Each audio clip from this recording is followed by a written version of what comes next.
Crime is strife in this country. Victims dance without help. And just this last 7 days it has been another 7 farm attacks. And when the state fails, civil organization steps in to pick up the pieces. And one of those organizations is the Afriforum trauma unit that works with the victim to make them come back into the society. We have a team of 5 members here working at Afriforum Trauma. We work throughout South Africa. That is quite big, I'm sure you saw by now. We deal with victims of farm attacks, the people that are left behind, especially after a murder. We also focus on rape victims, as well as all the serious and violent crime in South Africa that will include housebreakings, where they actually keep the people with hostage inside the house with firearms, hijackings, and we also focus on children against women and children in South Africa. What we do immediately when we heard about an incident, like a crime incident, farm attack especially, we phone and we ask, can we get a contact number from a family? We make contact with a family member and we offer our services. It's for free. And how do you find out about these farm attacks? Is it provided by the state when it's crime reported? No. Normally it's voluntary people that go out on patrols. Like Afriforum, we've got people patrolling at night. They do it voluntary without a salary, and they patrol in the environment where they stay, just to watch out for criminals, because the SAPS can't be everywhere. And when they heard about these attacks, and they've got access to our cell phones at the trauma unit, they will phone us, they will say, Katie, there's a farm attack. Like on Friday morning, the family phoned our office. They said, there's a farm attack in PE, please, we need your help. We immediately arranged for our flight tickets. We flew down to PE and we go and assist the people on scene. We don't want to take them away. We are not people sitting in our offices only seeing them for an hour. We walk the road with them, and we go to a place where they are feeling safe, where they are feeling it's comfortable to talk, and that's how we get our calls. But it's actually voluntary people. And what kind of help do you offer these victims of farm attacks? Emotional support, especially there where you just you are there for them. You're a shoulder they cry on. You are the person that just try to bring a little bit hope again. We pick up immediately on signs where there's maybe depression or PTSD, something like that, and then we will refer them to a psychologist that can assist them. But most of the time our victims are very comfortable to speak to our people. A second service we render to them is to inform them of their rights as victims of crime, because in South Africa there's a victim empowerment policy that say your victims of crime have certain rights. And what we found, Jonas, is that our victims don't know their rights, and they are also not informed by the police and the authority what their rights are. So we offer the information to them. You have a right to go for medical treatment. You have a right for reimbursement if necessary. You've got the right not to immediately give your statement while you are traumatized.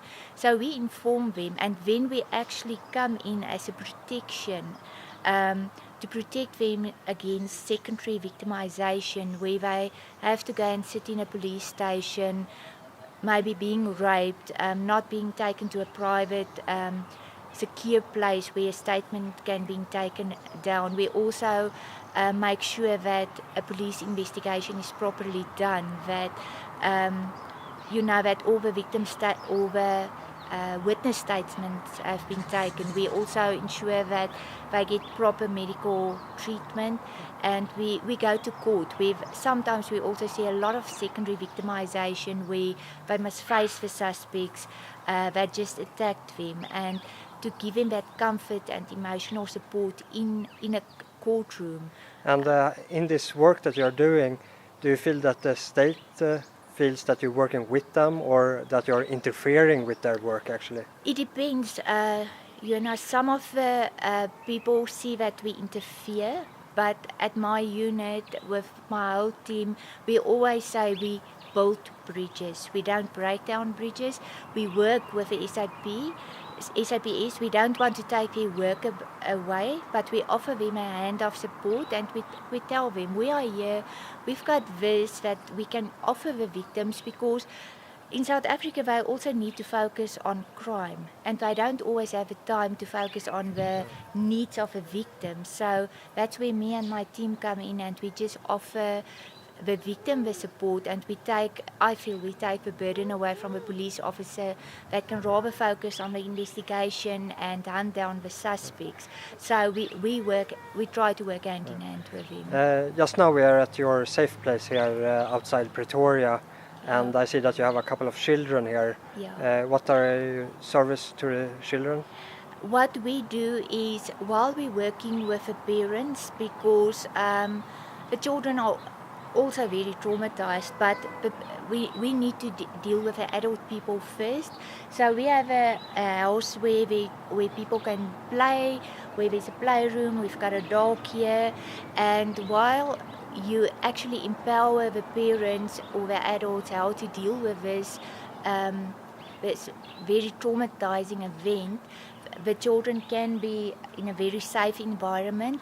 And what we do at our unit then, because we know trauma can be so much worse for a child, we refer them then to a psychologist where they can get the necessary therapy and where they can go ahead in life. And while we help the adult victims picking up the pieces, just giving a little bit of hope to them again, but also to give them the necessary skills to pick up on abnormal, if a children is not acting normal because of a trauma, just know there's warning signs to look out for. Contact us, we will bring you in contact with a psychologist, but we try to make it a safe environment for our children.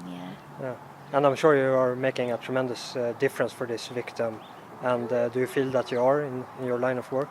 Do you see it like physically that you're making an impact on this person's lives? Definitely. If I look at the amazing team I'm working with and the feedback constantly from victims to my team members, where they say, thanks so much, we didn't know about people out there still caring, because at our unit, we always laugh and we say we carry watches because it's beautiful, not because we want to look at time, because our time we just put back into our victims' lives. No matter if they want to see you for 8 hours, we will be there for them for 8 hours to talk through their trauma. So the feedback we get from our victims are amazing, because it's a very unique service I think we render. There's no charges involved, and we do it because we all have this passion in our hearts to just help our victims to get back on their feet again, and not to allow that the suspects take further control over their lives. I'm a widow of a farm attack. My husband was murdered in 2016 in front of our oldest daughter and myself, and it's been 2 years now. And the kids have grown since and healed. Now the trauma unit has helped you over these past 2 years, but you have also started your own little organization that is helping the trauma unit, Support for Widows. Can you tell me about that? Yes, basically what I realized is, in the widow community of farm attacks, these widows are very scared. They don't want to reach out. They do not want to interact with the public or really be recognized for being a widow of a farm attack. And some of them are really struggling because they withdraw from society. So I've started this Support for Widows group where I have about 14 widows together, our little widow community. And it's good because we keep in contact and we support each other. Although they do not want to talk, we are there and they know that we're there for each other. We have had a widow a few months ago that admitted on our group that she's suicidal. And that was a good thing that she said it, because we could get help for her. And did you work with the trauma unit here at Afriforum with her? We referred the trauma unit to her to contact her, yes. Afriforum Trauma Unit has been a huge help for our family in the support that they give us. They have constantly been checking up on us and interacting with the kids on a different level, which helps, because, for instance, Mika doesn't want to talk to her own therapist about what happened. So getting different people with the knowledge, talking to them or interacting with them really does help. And they really go out of their way to make the kids feel special, and really to just make us know that we're not alone.